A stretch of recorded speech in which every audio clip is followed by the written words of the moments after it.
The first time I saw the HOA standing near the main valve with their wrenches, I almost laughed. They thought they could shut off the water to my cabin as punishment for not complying with their petty rules. What they didn't know was that every drop of water flowing into their neighborhood ran through the very lines I controlled. My family had owned this land long before their shiny subdivision ever existed, and when the city worked out plumbing rights, the main supply pipe was buried beneath my property. They were about to start a war they couldn't win. And when I watched Karen, the HOA president, smugly declare, "Enjoy your last shower," I couldn't wait to show her the papers proving I was the one who could turn their faucets dry in seconds. The lake always had a way of quieting the noise of the world. Its stillness mirrored the sky, its ripples whispered against the rocky shore, and its crisp air filled my lungs with a peace I never found anywhere else. That's why I built my cabin here. It wasn't much by most people's standards too. Bedrooms, a wide porch with a swing, and walls of cedar that smelled of the forest even years after construction. But to me it was home. I had returned from years of grueling work overseas with one thing in mind: to live free, away from the endless politics of cities and neighbors. Freedom is simple out here. You chop your wood, you fix your roof, you respect the land. That's all there is to it. But freedom never sits well with some people. When the HOA subdivision started going up across the ridge, I didn't think much of it at first. Just another group of folks buying up land, wanting lake views without the work of maintaining it. Their homes looked shiny in uniform, lined in rows like soldiers, gray siding, white trim, perfect driveways, and lawns so manicured they looked painted on. They were close enough that their rooftops glimmered in the sunlight when I looked down from my cabin porch, but far enough that I figured we'd never cross paths. That was my first mistake, assuming distance meant safety. At first, it was little things: flyers left at my gate about community standards, notes suggesting I should repaint my shutters to match the neighborhood aesthetic. A man in a polo shirt once stopped me while I was carrying fishing gear and asked if I had a lake permit. I almost laughed in his face. My family owned this land decades before their subdivision existed. My grandfather had dug the first trench for the water lines, making sure both his property and the neighboring lands could have steady, clean supply. The city eventually struck a deal, running the main line under our land in exchange for tax breaks and permanent rights. It was one of those old agreements nobody remembers, nobody except me. Because when I built this cabin, I made damn sure to know every inch of pipe and valve that connected us to the outside world. So when the HOA began acting like they owned the lake, I knew trouble was brewing. Karen, their president, was the loudest of them all. She strutted around like a general, clipboard in hand. Her blonde hair pulled so tight it looked like her face might crack if she smiled. Not that she ever did. She sent letters threatening fines for leaving my canoe tied to my dock, as if the dock itself wasn't on my private land. She complained that my campfire smoke drifted into their community. She even tried to tell me that guests weren't allowed to park overnight at my cabin. I ignored every note, crumpling them into kindling for my wood stove. But the more I ignored her, the more she escalated. The final straw came one Tuesday morning. I was sipping coffee on the porch, watching the mist rise off the lake, when I saw movement by the tree line. A group of them, 3 men and Karen, were walking down the ridge carrying tools. From the glint of metal in the morning light, I could tell they had wrenches, big ones. They weren't coming to sightsee. They were heading straight for the old valve station near the lake's edge. That valve was the heart of the water system. It was where the main line split, one pipe running up to my cabin, the other running down into their subdivision. If someone wanted to play games with water, that was the spot. I set my mug down and walked down the trail, boots crunching against pine needles. They didn't see me at first. They were too busy bickering. One of the men was saying, "Are you sure we're allowed to do this? It looks official." Karen snapped back, "Of course we're allowed. This is our community water line now. That cabin's been freeloading for too long." My blood ran hot at her words. Freeloading. My family built this system. Without us, her fancy lawns wouldn't be green, her sprinklers wouldn't spray, and her pool wouldn't be full. I stepped out from the trees just as she was bending over the valve. "Touch that valve," I said, voice low and even, "and you'll regret it." They all spun around, startled. Karen straightened her spine and tried to look taller. "This doesn't concern you," she said sharply. "We're shutting off your water until you agree to HOA rules. Consider it incentive to cooperate." I laughed then, a deep, incredulous laugh that echoed across the water. Her face reddened. "What's so funny?" she demanded. "You really think you're cutting me off?" I asked, taking a step closer. "That valve doesn't control me. It controls you. You shut me off. You shut yourselves off too. Your showers, your sprinklers, your dishwashers, all of it stops." The men exchanged uneasy glances. Karen tried to recover, waving her hand dismissively. "That's nonsense. Our plumber told us." "Your plumber," I interrupted, "knows better than to mess with city records. I have the deed and the county water rights agreement. This entire line runs through my property. I own it. You're standing on my land right now." Her smirk faltered. For a second I thought she might back down. But Karen wasn't the type to surrender gracefully. She squared her shoulders and barked at the men. "Don't listen to him. Go ahead, do it." They hesitated, wrenches hovering over the bolts. I pulled out my phone. "Fine," I said. "Let's make this official." Within 20 minutes, a county utility truck pulled up, dust swirling behind it. 2 officials climbed out, one carrying a roll of maps. They looked at the scene, the tools, the valve, the glaring HOA president, and then at me. I explained the situation calmly. They unrolled the old blueprints right there on the hood of their truck. And just as I knew they would, their fingers traced the thick black line straight through my property, branching downhill into the subdivision. The official nodded. "He's correct," he said flatly. "This line is controlled by the lake property owner. If he closes it, you all lose service." The silence that followed was golden. Karen's face drained of color, her lips pressed into a thin line. The men dropped their wrenches and stepped back. One muttered something about not wanting to get fined for tampering with county property. I just stood there, arms crossed, watching the power drain out of her like water from a cracked pipe. That was the moment I realized this wasn't just about a water line, it was about control. She had built her little empire on the idea that fear and fines could bend everyone to her will, but she had run into the one man she couldn't bully. As the officials packed up their maps, I caught Karen's eye and said quietly, "From now on, you stay on your side of the ridge. You leave me, my cabin, and this lake alone.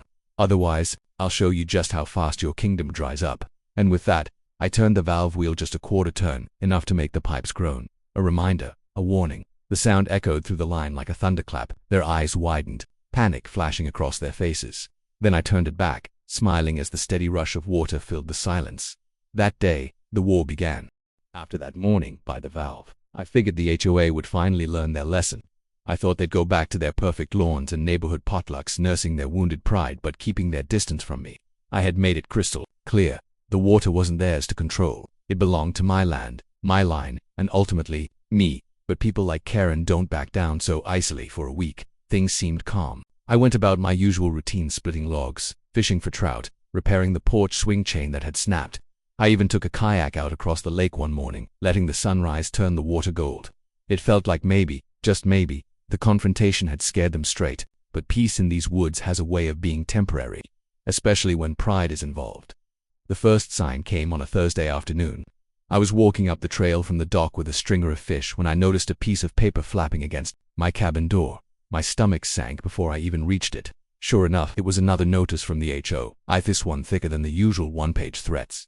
I tore it off the nail and unfolded it. The first line made me chuckle in disbelief. Official notification. Failure to comply with community standards. The list that followed was absurd. They claimed my porch light was excessively bright and disturbed their nighttime environment. They wrote that my woodpile was unsightly and needed to be removed. They demanded I paint my cabin in approved earth tones within 30 days, and the kicker, a $500 assessment fee for unapproved use of lake access. I laughed so hard I nearly dropped a fish. They couldn't touch me, and they knew it. My cabin wasn't in their subdivision. My land wasn't on their map. Yet they clung to the fantasy that their rules stretched across the ridge and down to my lakefront. That somehow, through sheer willpower, they could force me to bend. Still, the notice wasn't just a nuisance. It was a signal. They weren't giving up. That evening I built a fire in the pit by the shore and invited my buddy Tom over. Tom was one of the few people in town who understood what it meant to live out here. No HOA, no committees, no nonsense. He leaned back, in his chair, beer in hand, and let out a low whistle when I showed him the notice. "Sounds like they're rattled," he said. "People like that. They don't like being embarrassed. You shut them down at the valve, and now they're out for blood." I stared into the flames, watching the sparks float up into the night sky. "They can write all the notices they want," I muttered. "Doesn't change a damn thing." Tom took a swig of his beer and smirked. "Maybe not, but Karen, she's not going to stop at paper. You embarrassed her in front of her people.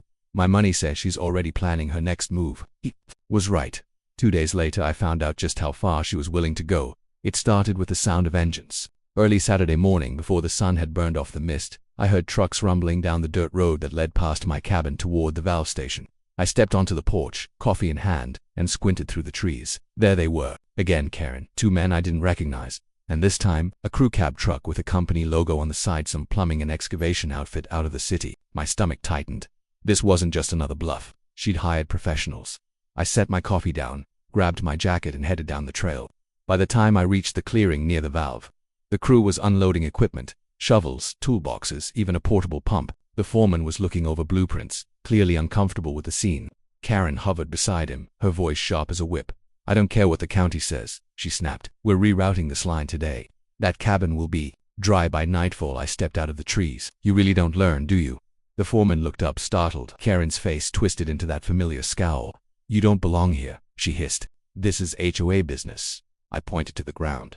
This is my property. You're trespassing. And you, I looked at the foreman, are about to break the law. That valve isn't yours to touch. The man shifted uncomfortably, glancing between us. Look, lady, he said cautiously to Karen. If this line really isn't under your control, we can't. It is under our control. She barked. He's just bluffing. Don't let him intimidate you. I pulled the folded deed and county agreement from my jacket pocket. I kept copies on me now, just for moments like this. Handing them to the foreman, I said, read it yourself. The entire subdivision gets watered through this line. You cut me off. You cut off hundreds of homes, and the county will hold you responsible. The foreman scanned the papers, his brow furrowing. When he finished, he handed them back slowly. Ma'am, he said to Karen, I'm sorry, but he's right. If we tamper with this, we're liable for damages. We're not touching it. Karen's face turned crimson. She stomped her foot like a child. You're fired, she screeched. The foreman didn't even argue. He just motioned for his crew to pack up, and within minutes they were gone. Their truck rattling back up the road. That left Karen and her two cronies standing there, seething. I stepped closer, my voice calm but firm. This is the second time you've tried to steal what isn't yours. Next time, I won't just call the county, I'll call the sheriff. And trust me, Karen, trespassing on my land will land you in more trouble than you can handle. Her eyes narrowed. You think you're untouchable, she spat. But you're just one man. You can't fight an entire community. I smiled. I don't have to fight an entire community. All I have to do is turn this valve. I reached down and gave it another quarter turn, just enough for the metal to groan, and then you'll have 100 angry neighbors pounding on your door, demanding to know why they can't flush their toilets. Her cronies shifted uneasily. One mumbled something about leaving, and a moment later they trudged after the departing truck, leaving Karen alone. She glared at me, her voice low and venomous. This isn't over. Then she spun on her heel and stormed off, her footsteps crunching against the gravel until they faded into silence. I stood there for a long time after she left, the weight of the confrontation pressing against my chest. I had won this round, sure, but Tom was right. Karen wasn't the type to surrender. She'd come back, angrier and more desperate each time, and eventually she might find a way to cause real damage. That night, as I sat on the porch listening to the water lap against the shore, I thought about what Karen had said. You can't fight an entire community. Maybe she was right, but she had overlooked one important fact. A community without water isn't a community at all. It's just a cluster of houses baking in the sun, useless without the lifeline running under my land. And I held the wheel to that lifeline in the palm of my hand. Still, I couldn't shake the unease in my gut. Karen wouldn't quit. She'd already risked hiring a crew to dig illegally. What would she try next? Would she go to the county board, stir up politics, try to rewrite agreements decades old? Or would she go darker: sabotage, vandalism, something desperate? The fire crackled, sending sparks into the night sky. I leaned back in my chair, watching them rise and fade. One thing was certain, the fight over the water had only just begun. For a few weeks after the standoff with the excavation crew, things grew strangely quiet, the kind of quiet that didn't feel peaceful, but heavy, like the stillness before a storm. Karen had slunk back into her subdivision, tail between her legs after losing the plumber and getting humiliated a second time, but I knew better than to assume she'd given up. People like her don't just fold their cards and walk away. They bide their time, lick their wounds, and scheme. I went about my days as usual, checking fishing lines, chopping firewood, working on some repairs to the dock, but every time I glanced up toward the ridge, I half expected to see a group of HOA board members marching down again, papers in hand, ready for round 3. Instead, the attack came in a different form. It started with an envelope. One morning I found it wedged between the boards of my porch rail, sealed with an embossed HOA logo. I almost tossed it straight into the fire pit without opening it, but curiosity got the better of me. Inside was a letter, thick with legal jargon. At first I had to read it twice to make sense of it. The HOA was claiming that the water agreement I held was outdated and subject to review. They argued that the subdivision, representing hundreds of homeowners, had greater collective rights than a single landowner. They claimed they would be petitioning the county board to transfer control of the water line to the HOA. I let out a low whistle, shaking my head. This wasn't just Karen throwing tantrums anymore. She had found herself a lawyer. The rest of the letter was dressed up in official tone, but the message was clear. They were coming for the line through bureaucracy. If they couldn't wrench it out of my hands with tools, they'd try to bury me under paperwork. That evening I drove into town and stopped at the diner. Tom was sitting at the counter, same as always, nursing a plate of meatloaf. I slid the letter across to him, and he read it slowly, his frown deepening with every line. Well, hell, he muttered, setting it down. She's playing the long The game now figures, I said, sipping my coffee. When threats don't work, call a lawyer. When that doesn't work, call the county. She thinks she can talk her way into control. Tom leaned back in his stool. Don't underestimate her. Karen's got influence. Those HOA types. They know how to butter up officials. How to make it sound like they're protecting community interests. The county board might just listen if she cries loud enough. I drummed my fingers on the counter, thinking, let them listen. I've got the paperwork, the maps, the history. My grandfather signed those agreements with the county decades ago. Water rights don't just vanish because a neighborhood wants greener lawns. Tom grinned. Spoken like a man, ready for a fight. And a fight it was going to be. The county board scheduled a public hearing 2 weeks later. Notices went up around town. Karen's camp showed up in force. Board members in pressed suits. Homeowners clutching petitions, even kids holding signs about fair water access. They played it like I was some selfish recluse hoarding a resource the whole community needed. Arrived in my old truck, wearing boots still dusted from the trail. No suit, no lawyer by my side, just a worn leather folder with my family's deeds and agreements inside. The hearing room was packed, buzzing with a low murmur of voices. Karen sat near the front, shoulders squared, a smug smile plastered across her face. When she spotted me, she whispered something to the man beside her, a lawyer. No doubt, then turned back with a gleam in her eyes. The board chair called the session to order, and Karen leapt at the microphone like it was her throne. Her voice carried across the room, dripping with practiced outrage. For too long, she declared, our community has been held hostage by one man. Hundreds of families rely on this water, yet he alone controls it. He has threatened to cut us off. He has interfered with maintenance, and he has jeopardized our way of life. We demand the county step in and transfer control to the HOA where it belongs. Applause broke out from her followers. She stepped back, chin raised like she had already won. The chair turned to me. Sir, would you like to respond? I walked up slowly, taking my time, then set my leather folder on the podium. I opened it carefully, pulling out the faded maps, the signatures, the stamped agreements. My grandfather dug that line with his own hands, I began, my voice steady. The county recognized his rights then, and they're still valid now. Every drop of water running to that subdivision flows because of the line beneath my land. I haven't threatened anyone. I haven't jeopardized anyone. The only people jeopardizing water are standing right here, trying to tamper with a system they don't own. I held up the deed so everyone could see the official seal. This agreement is not outdated, it is binding, and unless the county plans to erase history, it stands. The room murmured. Some of Karen's followers shifted uneasily. The chair leaned forward, adjusting his glasses. And what do you propose, sir? I looked straight at Karen. Simple. They leave me alone. They stop trespassing on my property. Stop sending notices. Stop hiring crews to dig where they don't belong. In return, I keep the line running. Fair, steady, and without interruption. That's the deal. That's always been the deal. The chair glanced at the documents, then at Karen. Her face was flushed red, her jaw tight. She sprang up again, shouting, he's lying. He's manipulating the system. But the board wasn't buying it. One of the members leaned into the microphone. The agreements are clear. The water rights belong to the cabin property. This board has no authority to transfer ownership. Silence fell over the room. Karen's lawyer tried to object, rattling off technicalities, but the board shut him down quickly. They ruled in my favor, reaffirming the existing rights and warning the HOA against further interference. I gathered my papers calmly, slipped them back into the folder and walked out, while Karen seethed in her seat. Her supporters shuffled behind her, murmuring. Their confidence cracked. But as I stepped into the cool evening air, I knew it wasn't over. People like Karen don't just quit. Every defeat only makes them more dangerous. That night, back at the cabin, I stood by the valve listening to the steady rush of water through the pipes. The power of it hummed under my boots, deep in the ground, a reminder of what I held. Karen had lost in the dirt. She had lost in the courtroom. The question now was, how far would she go next? I had a bad feeling I was going to find out sooner than I wanted. The night after the county board shut down her petition, I thought maybe, just maybe, Karen would finally swallow her pride. She had tried brute force at the valve. She had tried lawyers and politics, and both times she ended up humiliated. But pride is a dangerous thing, and Karen's pride was bigger than her subdivision. The first sign of her next move came the following weekend. I woke early, as I usually do, and set out across a lake in my canoe. The water was smooth, reflecting the trees like a perfect mirror. I paddled easy, letting the cool air sharpen my mind. It wasn't until I rounded the far edge of the lake, where the shoreline curves and the pines thin out, that I saw it, a slick, shimmering film on the water's surface.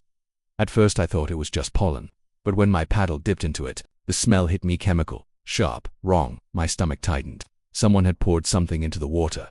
I guided the canoe to shore and knelt down to inspect the soil. There were faint tire treads in the soft mud, leading to a spot where the bank looked disturbed. Whoever had been here had dumped something into the lake.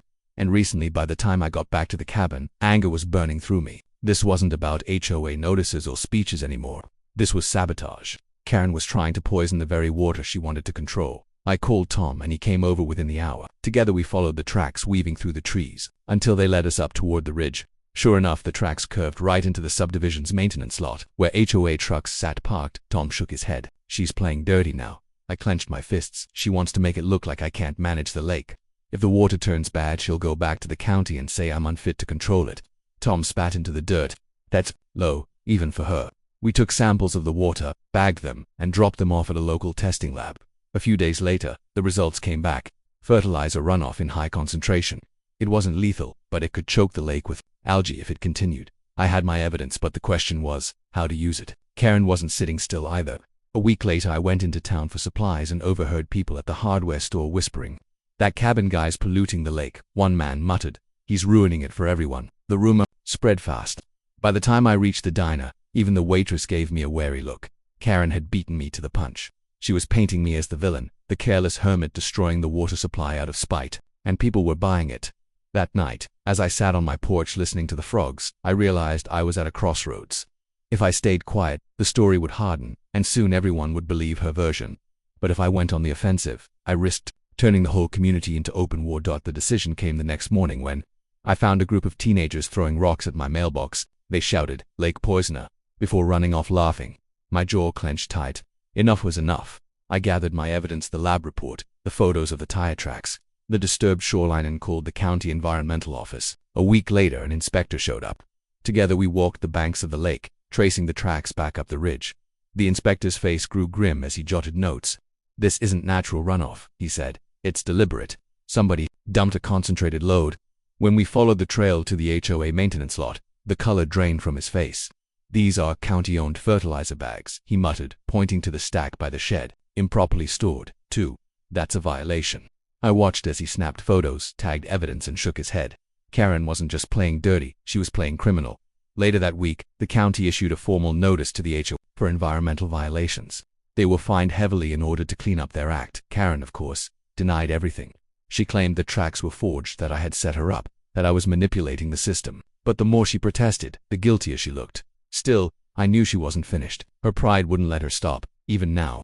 And sure enough, her next move was the most dangerous yet. One evening, just as the sun dipped below the trees, I heard a clanging sound near the valve station. I grabbed a flashlight and hurried down the trail. Heart pounding. There, crouched by the valve, was a man in dark clothes, wrench in hand, twisting the bolts. I shouted and he bolted into the trees. I gave chase, crashing through the underbrush, the beam of my flashlight bouncing wildly.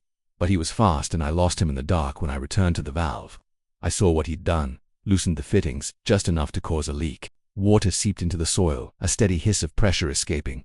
I tightened it back, but the message was clear. Karen had stopped pretending. She was sending people to sabotage the line directly. I couldn't let it continue. The next morning, I drove into town and met with the sheriff. He was a nonsense man, broad-shouldered, with a reputation for fairness. I laid it all out: the sabotage, the fertilizer dumping, the harassment. At first he frowned, skeptical. "Why would the HOA risk all this?" he asked. "Because they want control," I replied. "They think if they make me look incompetent, the county will strip my rights and hand it to them." The sheriff scratched his chin. "You got proof of this sabotage?" "Not yet," I admitted, "but I will." That night, I set up a trail camera near the valve, a small motion sensor unit, hidden in the brush, its lens trained on the wheel. Then I waited. It didn't take long. 2 nights later, I checked the footage. There she was, Karen herself, crouched by the valve in a hoodie, wrench in hand. Her face caught clear in the infrared glow. I felt a grim satisfaction settle over me. The queen herself had been caught in the act. I printed the still images and took them straight to the sheriff. He looked them over, his eyebrows rising. "Well, I'll be damned," he muttered. "That's her, no question." From that moment, the tide turned. The sheriff paid Karen a visit. The entire subdivision watched as his cruiser pulled up to her pristine driveway, lights flashing. Neighbors peeked through blinds as he knocked on her door, papers in hand. She didn't come out smiling that day. Word spread fast. The woman who had strutted around with a clipboard and barked orders was now under investigation for tampering with county water infrastructure, a serious offense. Back at my cabin, I sat on the porch swing, listening to the steady flow of the water through the pipes beneath my land. For the first time in months, I felt the tension ease from my shoulders. Karen had played every card she had: threats, lawyers, sabotaged. Each one had backfired. Now the law itself was closing in on her, but deep down I knew it wasn't. Completely over. Pride like hers doesn't just collapse overnight. No, she would make one final desperate move, one last attempt to claw back control before the end. And when she did, I would be ready. The day after the county officials confirmed the truth about the water line, the air around my lake cabin felt different. For the first time in months, I wasn't looking over my shoulder, waiting for the HOA board to launch another petty attack. I woke up to the sound of birds singing through the pine trees and the gentle lapping of waves on the lake's edge. My coffee tasted richer than usual, and the morning sun streaming through the cabin windows seemed warmer. But despite the peace of the moment, I knew one thing: this wasn't over until I set the terms myself. Karen and her board had crossed too many lines to just walk away without consequence. If I didn't put them in check once and for all, they'd regroup and come back harder, like they always did. By noon that day I had a plan. I didn't want revenge, though Lord knows it would have been easy to just shut off their entire subdivisions, water, and let them stew in their own arrogance. But I wanted something more permanent than a quick punishment. I wanted freedom, the kind that couldn't be shaken by HOA letters, fines, or harassment. The only way to get that was to make sure the HOA not only understood their boundaries but also respected them. The opportunity came sooner than I expected. Around mid-afternoon, I saw a small convoy of SUVs pulling up near the lake road. Out stepped Karen, 2 other board members, and what looked like a lawyer carrying a leather briefcase. They were dressed for business, but their body language told me they weren't as confident as usual. I leaned on the railing of my porch as they walked up the path, waiting for them to speak first. Karen cleared her throat and forced a smile that didn't reach her eyes. "We'd like to discuss the water situation," she said stiffly. The lawyer stepped forward, introducing himself and opening the briefcase. He began laying out documents on my porch table, talking about community agreements and mutual benefit contracts. But the more he spoke, the clearer it became. They weren't negotiating. They were trying to trap me into signing over some kind of shared rights agreement that would allow the HOA to eventually wrestle control away. I didn't let him finish. "Let me stop you right there," I said, raising my hand. "The county confirmed yesterday what I've known for years. The water lines run through my property, and they are under my control. You don't have rights here. What you're doing now is fishing for a way to spin the law into your favor, and I'm not biting." Karen's face flushed. She opened her mouth to argue, but I leaned forward, my voice firm but calm. "Let me be clear, if you try to mess with this line again, even once, I'll shut off your entire subdivision without hesitation. This time, no warnings, dry taps. And when your neighbors ask why they can't take a shower or water their lawns, I'll hand them copies of the county deed showing exactly whose fault it is." For the first time since this entire ordeal started, Karen didn't have a comeback. Her lips pressed into a thin line, and her lawyer shuffled papers awkwardly. The other board members exchanged worried glances, realizing the game had shifted out of their control. But I wasn't finished. "You've harassed me long enough. The fake fines, the trespassing, the threats, it ends now. From this moment forward, you leave me and this cabin alone. You keep your HOA nonsense inside your subdivision where it belongs. If you can do that, you'll have water, peace, and no trouble from me. If you can't." I let the pause linger, then looked at the lawyer. "Then maybe you should start researching how much it costs to truck in water for an entire neighborhood, because I promise you, it won't be cheap." The silence stretched for what felt like a full minute. Then Karen's shoulders slumped ever so slightly. The fight drained out of her, though I could tell it burned her pride to back down. The lawyer quietly packed up his papers, and the group left without another word. I watched their SUVs roll back toward the subdivision, feeling the shift in power settle into place. The next week I noticed changes. The aggressive HOA letters stopped arriving in my mailbox. No more violation notices about my cabin paint color or lake access fees suddenly dreamed up to squeeze money from me. Neighbors in the subdivision, ones who had once avoided my contact out of fear of Karen, began waving when they saw me at the general store in town. A few even approached me quietly to say thank you. "We were tired of her bullying everyone," one man admitted. "You just did what the rest of us were too afraid to do." The irony wasn't lost on me. By standing my ground, I hadn't just freed myself, I'd also loosened Karen's grip on the very people she thought she ruled. Word spread quickly that the HOA president had nearly cost the entire subdivision its water supply. Even though she stayed in her position officially, her power was broken. Without water leverage, without intimidation, her authority meant nothing. One evening, a few weeks later, I walked down to the lake with a lantern. The air was crisp, and the stars reflected across the calm surface like diamonds scattered on black glass. I stood there, listening to the water flow quietly through the pipes beneath the soil, carrying life into the community beyond. It struck me then how fragile control really is. Karen and her HOA thought they held all the power with their rules and papers. But in the end, real strength came from knowing the ground you stood on and refusing to let anyone push you off it. As the months passed, peace returned. My cabin became what it was always meant to be, a sanctuary, not a battlefield.